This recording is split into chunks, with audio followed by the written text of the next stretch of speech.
I'm a woman with chronic schizophrenia. I've spent hundreds of days in psychiatric hospitals. I might have ended up spending most of my life on the back ward of a hospital, but that isn't how my life turned out. In fact, I've managed to stay clear of hospitals for almost 3 decades, perhaps my proudest accomplishment. That's not to say that I've remained clear of all psychiatric struggles. After I graduated from the Yale Law School and got my first law job, my New Haven analyst, Dr. White, announced to me that he was going to close his practice in 3 months, several years before I had planned to leave New Haven. White had been enormously helpful to me, and the thought of his leaving shattered me. My best friend, Steve, sensing that something was terribly wrong, flew out to New Haven to be with me. Now I'm going to quote from some of my writings. I opened the door to my studio apartment. Steve would later tell me that for all the times he had seen me psychotic, nothing could have prepared him for what he saw that day. For a week or more, I had barely eaten. I was gaunt. I walked as though my legs were wooden. My face looked and felt like a mask. I had closed all the curtains in the apartment, so in the middle of the day, the apartment was in near total darkness. The air was fetid, the room a shambles. Steve, both a lawyer and a psychologist, has treated many patients with severe mental illness, and to this day, he'll say I was as bad as any he had ever seen. Hi, I said, and then I returned to the couch where I sat in silence for several moments. Thank you for coming, Steve. Crumbling world, word, voice. Tell the clocks to stop. Time has come. White is leaving, Steve said somberly.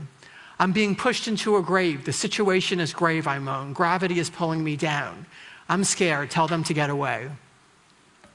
As a young woman, I was in a psychiatric hospital on 3 different occasions for lengthy periods. My doctors diagnosed me with chronic schizophrenia and gave me a prognosis of, quote, grave. That is, at best, I was expected to live in aborted care and work at menial jobs. Fortunately, I did not actually enact that grave prognosis. Instead, I'm a chaired professor of law, psychology, and psychiatry at the USC Gould School of Law. I have many close friends, and I have a beloved husband, Will, who's here with us today. Thank you.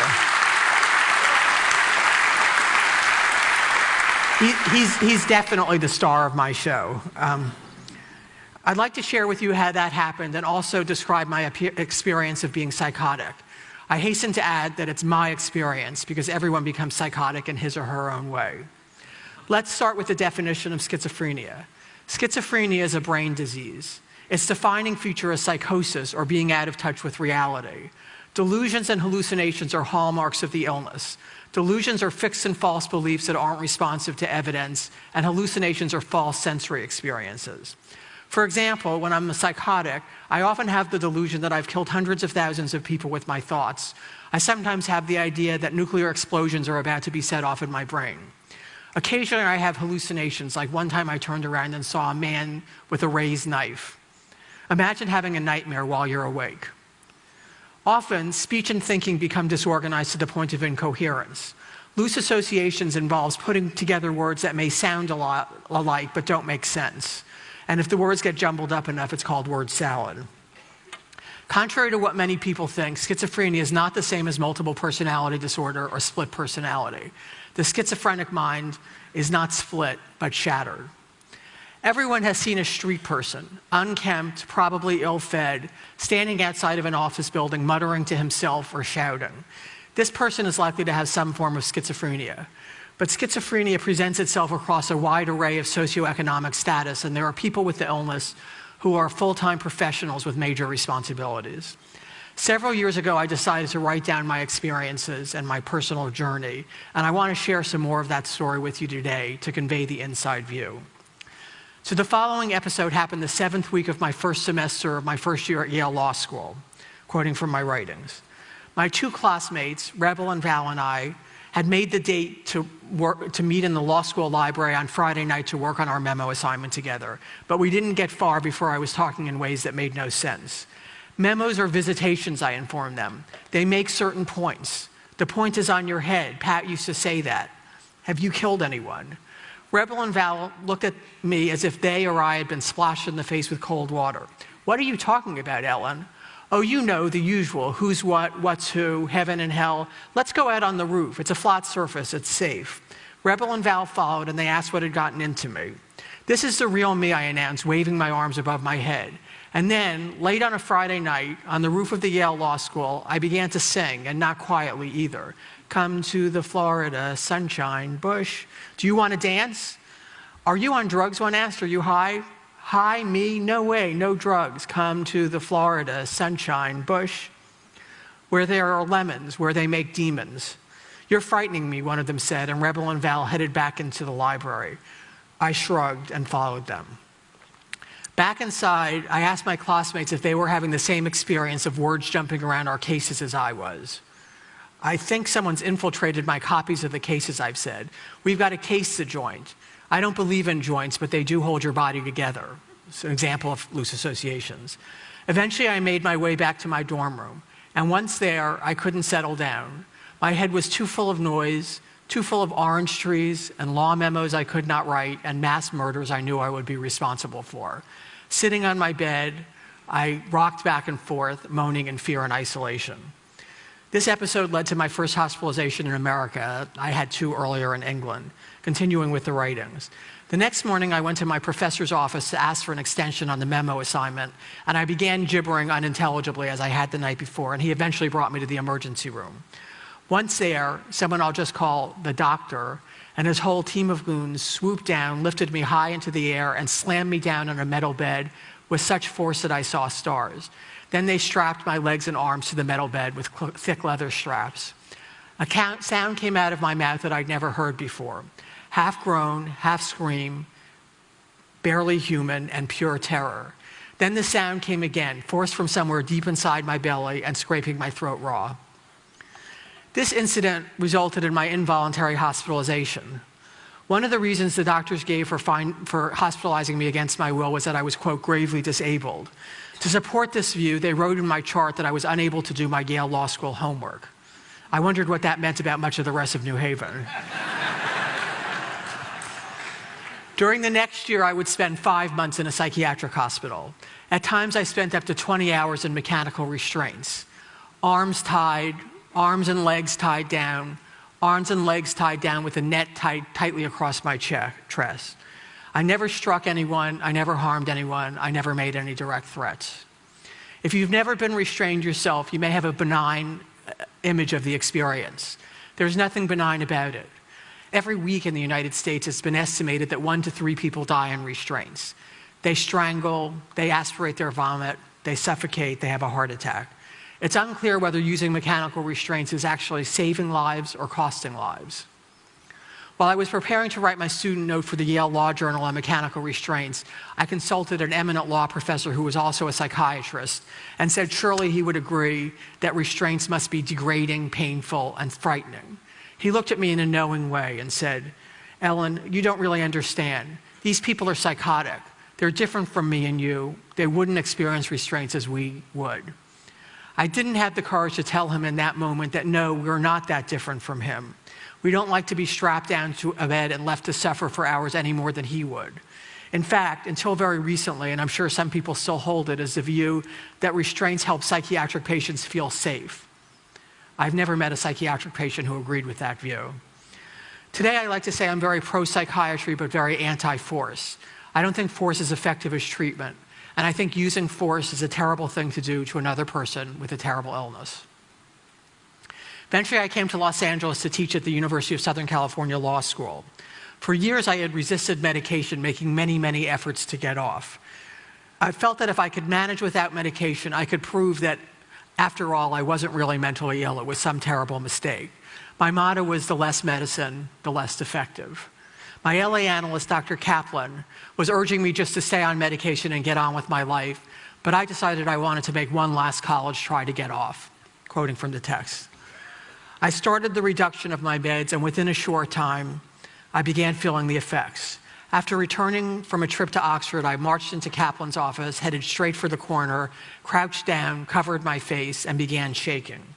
All around me, I sensed evil beings poised with daggers. They'd slice me up in thin slices or make me swallow hot coals. Kaplan would later describe me as, quote, writhing in agony. Even in this state, what he accurately described as acutely and floridly psychotic, I refused to take more medication. The mission is not yet complete. Immediately after the appointment with Kaplan, I went to see Dr. Martyr, a schizophrenia expert who was following me for medication side effects. He was under the impression that I had a mild psychotic illness. Once in his office, I sat on his couch, folded over, and began muttering. Head explosions and people trying to kill. Is it okay if I totally trash your office?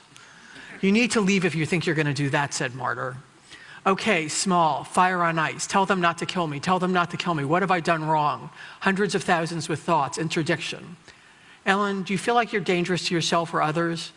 I think you need to be in the hospital. I could get you admitted right away and the whole thing could be very discreet. Ha, ha, ha. You're offering to put me in hospitals? Hospitals are bad. They're mad. They're sad. One must stay away. I'm God, or I used to be. At that point in the text where I said, I'm God, or I used to be, my husband made a marginal note. He said, did you quit or were you fired? I give life and I take it away. Forgive me for I know not what I do. Eventually, I broke down in front of friends and everybody convinced me to take more medication. I could no longer deny the truth and I could not change it. The wall that kept me, Elyn, Professor Saks, separate from that insane woman hospitalized years past, lay smashed in ruins. Everything about this illness says I shouldn't be here, but I am. And I am, I think, for 3 reasons. First, I've had excellent treatment. 4 to 5 day a week psychoanalytic psychotherapy for decades and continuing, and excellent psychopharmacology. Second, I have many close family members and friends who know me and know my illness. These relationships have given my life a meaning and a depth, and they also help me navigate my life in the face of symptoms. Third, I work at an enormously supportive workplace at USC Law School.